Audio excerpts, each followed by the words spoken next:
Hey everybody, it's John from the Hustle Daily Show. Before we get into the show today, did you know that HubSpot launched an AI chatbot that helps you build awesome campaigns at scale with just a few prompts?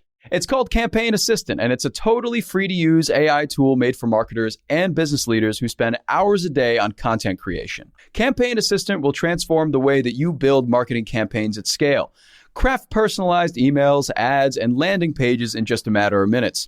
Just pick the content type, add the key selling points, and let the AI take it from there. And the best part, it works seamlessly with all of HubSpot's marketing and sales tools to scale your output across email, social, and more. So AI your way into the most effective campaigns yet at HubSpot.com/campaign-assistant.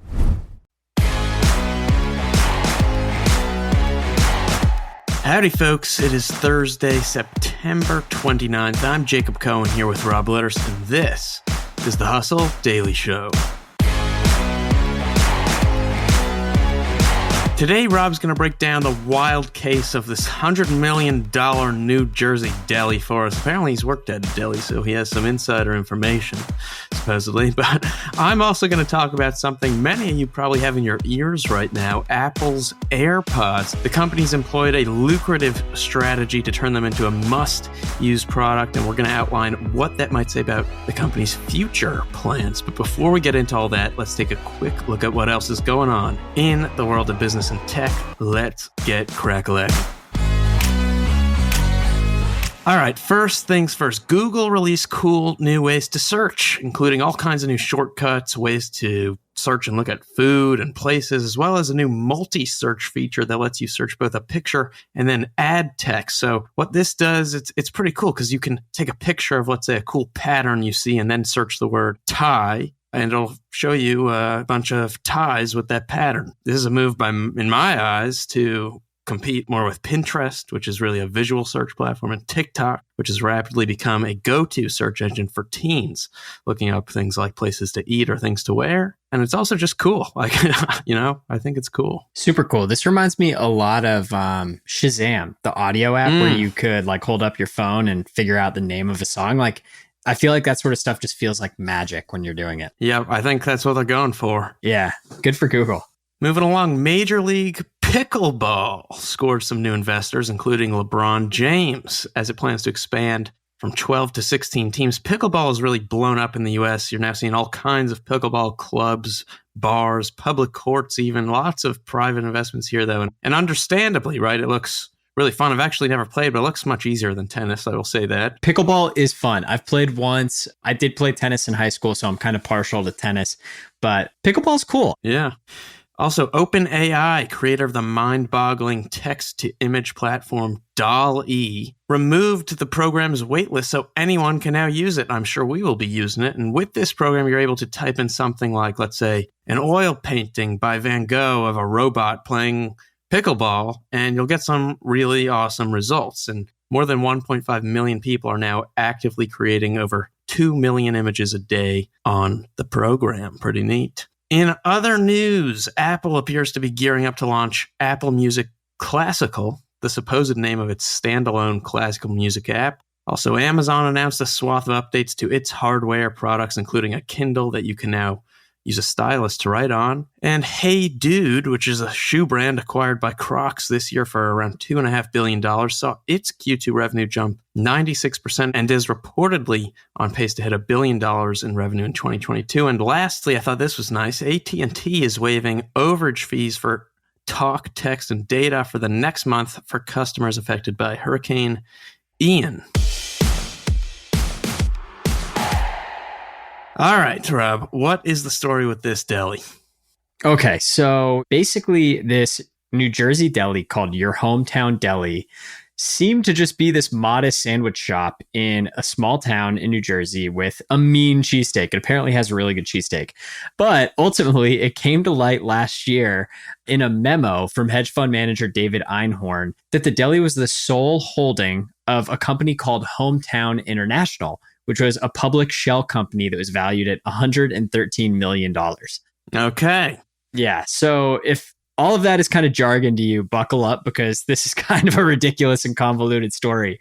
This story started back in 2014, where this deli ultimately was created, and the owners were talked into incorporating the deli as a subsidiary under this Hometown International company by a friend with a finance background. Okay. So instead of trying to make this New Jersey's best pastrami and rival Katz's in New York City, Right. the friend allegedly sought to use the deli as a vehicle for an obscure financial transaction that's grown less obscure in the world of SPACs called a reverse merger. Okay.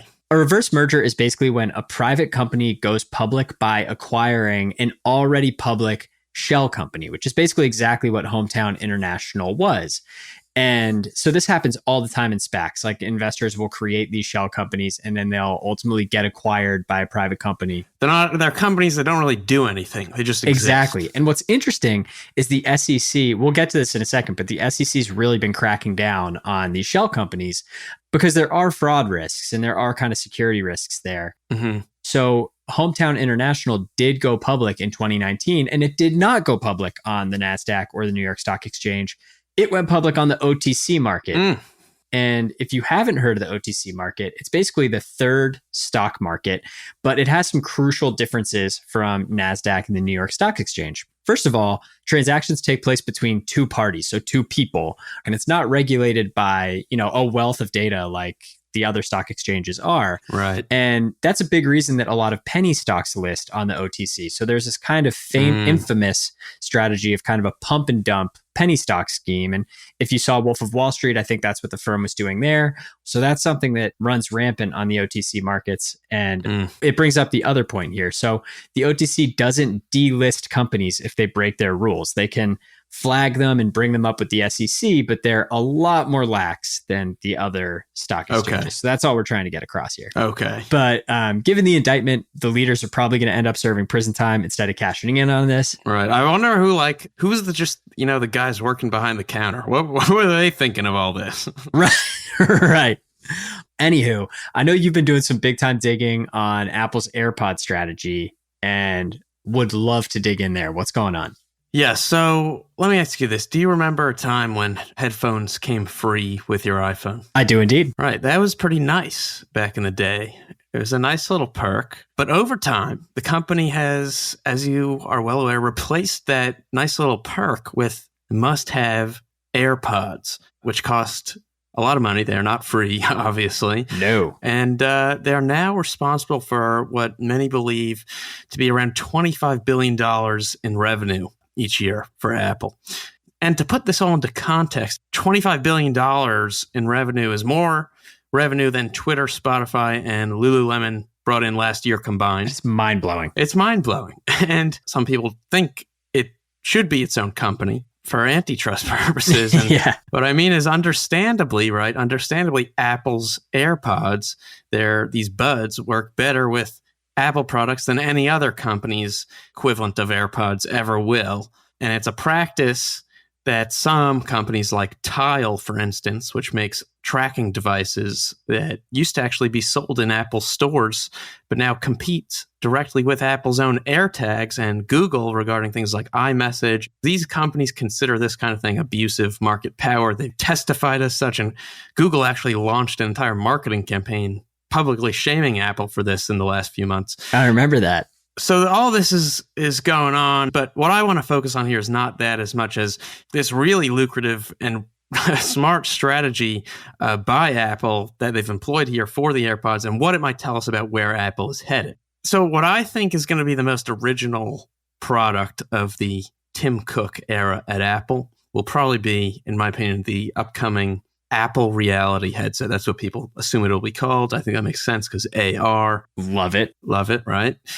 Now, demand for that kind of product is not so high. But what I think is interesting is neither was demand for AirPods at the time they launched. And obviously today, there's a different story. But also, when this Apple reality headset comes out, it won't be the market's only offering in the space, right? Meta has already sold 15 million Quest headsets. So Apple's coming from behind here. The difference is Apple's will be the one that works best with your iPhone, with your AirPods, with your $10 a month Apple Music account.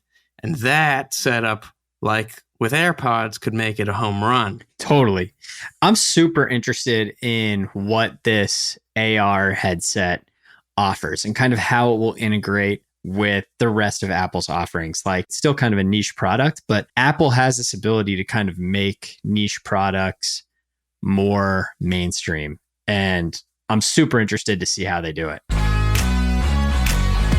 All right, bada bing, bada boom. That's going to do it for us today, folks. Thanks for tuning in to the Hustle Daily Show. We're a proud part of the HubSpot Podcast Network. Our editor today is Ezra Trupiano. Our executive producer is Darren Clark. I'm Jacob Cohen here with Rob Litterst. We've got a lot more tech and business coverage in our newsletter. If you're not subscribed, go get yourself signed up at thehustle.co. Have a terrific Thursday, and we'll see you tomorrow.